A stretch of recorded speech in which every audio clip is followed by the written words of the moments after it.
The copy of Project Blue featured in today's review was provided courtesy of 8-Bit Legit.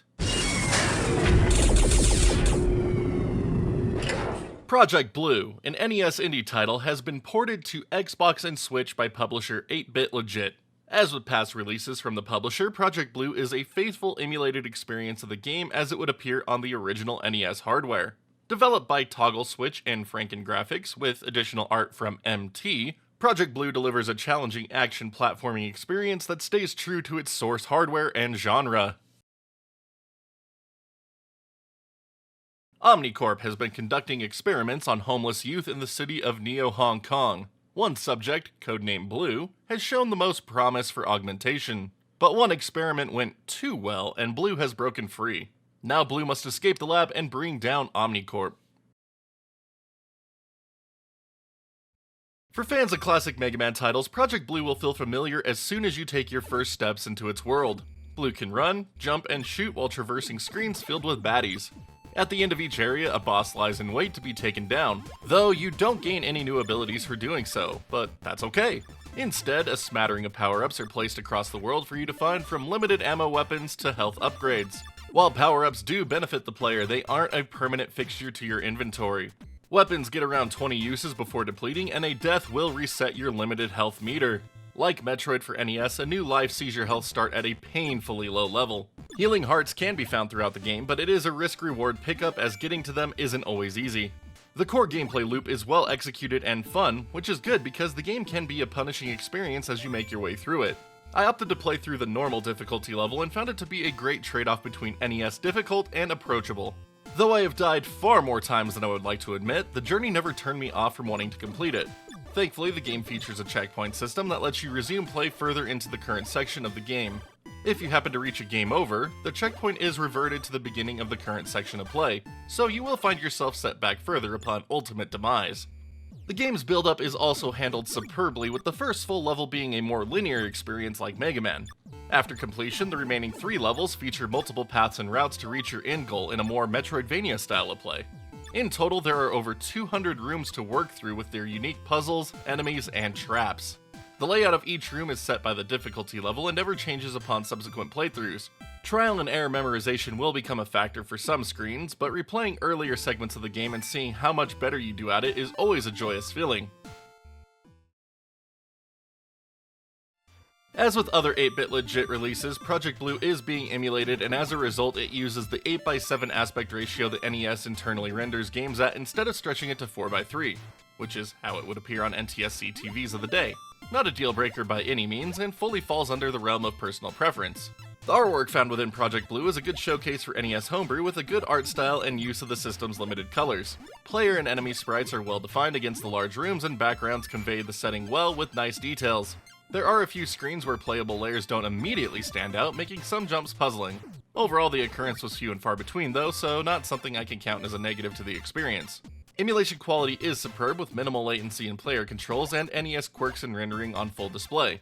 A digital copy of Project Blue's manual is available to look through in its entirety, with great concept art depictions of the game's bosses and enemies, as well as the story breakdown to get you ready for your adventure. We lost something special from the disappearance of manuals. Several selectable borders are present to choose from during play, but I didn't feel the need to mess with them as the default suited my needs just fine. Project Blue has a nice soundtrack to listen to while you navigate its world. Music cues also serve as a way to let you know when you have reached a new segment of the game, and as a result a new game over checkpoint. While not as memorable as other classic NES titles, it never feels repetitive or gets annoying. Depending on where you are in the game, you might be listening to some tracks for a while, so that last point is especially gratifying. Other various sound effects come across clearly and distinctly in the soundscape. With 3 selectable difficulties with varying layouts and brutality, Project Blue can give players a good number of hours of play for its $10 asking price. Depending on an individual player's skill level, an initial normal playthrough can take over 4 to 6 hours. Subsequent playthroughs are much quicker once you understand what you are doing, bringing the time required down to 1 to 2 hours.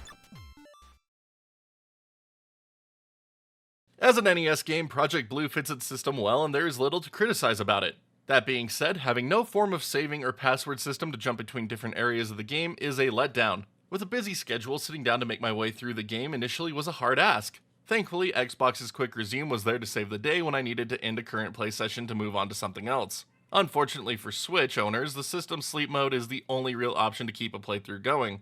I hope in future updates and titles, 8-Bit Legit will implement some form of save states into their emulation.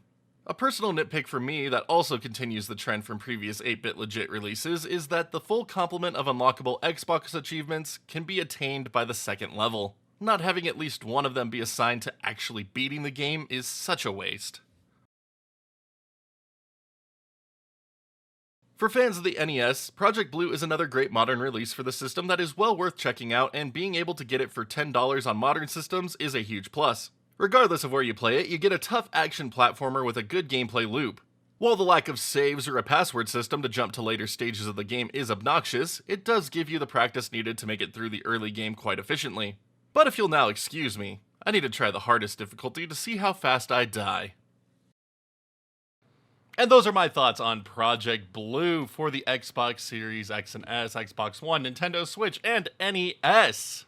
I love that we are well into the tail end of 2023 and still getting amazing NES games to play on original hardware and modern systems, thanks to publishing efforts like 8-Bit Legit, and of course the community who makes these games. So again, in the case of Project Blue, Toggle Switch, FrankenGaphics, and MT. Again, for the $10 asking price to pick this one up on modern systems, if you're a fan of NES Homebrew, definitely a nice and accessible way of doing so. But real cartridges are also available through Mega Cat Studios. You can get it cartridge only for around $30-40 bucks, and then complete in box for about $50 to $60. So, no matter your preference, there is an option for you, and it is definitely worth checking out. But big thank you again to 8-Bit Legit for letting me check this one out. This one was really fun, and I can't wait to see what you have next in the pipeline. And then, of course, a big thank you to each and every one of you for sticking it through to the end of this review. Now, here at the end, the usual favors. Thumbs up, thumbs down, sub button, notification bell. And, of course, if you'd like to further help support the channel, check out that join button here on YouTube or the Patreon link in the bottom of your screen right here. Big thank you to all of our current backers. Just could not do this without you and all of your support. But, until next time, my wonderful internet peeps, you all stay awesome. Keep on gaming, and we'll see you back next video.